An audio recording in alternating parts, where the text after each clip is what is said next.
એક ભારત ન્યૂઝમાં આપનું હાર્દિક સ્વાગત છે। હનુમાનજી જન્મોત્સવ નિમિત્તે લુવાણા કળશ હનુમાનજી મંદિર લુવાણા કળશ ખાતે મારુતિ યજ્ઞ તથા સુંદરકાંડ પાઠ યોજાયો।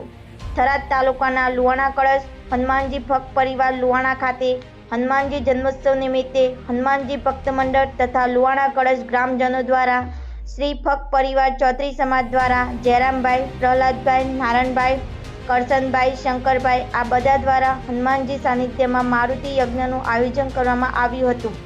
દર વર્ષે હનુમાનજી જયંતિ નિમિત્તે આજરોજ શનિવારે સવારે ભક્ત પરિવાર કલ્યાણ માટે સુંદરકાંડ પાઠ કરવાનો હનુમાનજી જયંતિના દિવસે શનિવારે મારુતિ યજ્ઞ સાથે સુંદરકાંડ પાઠ યોજાયો। રિપોર્ટર નરસિંહભાઈ દવે, લુવાણા કળશ।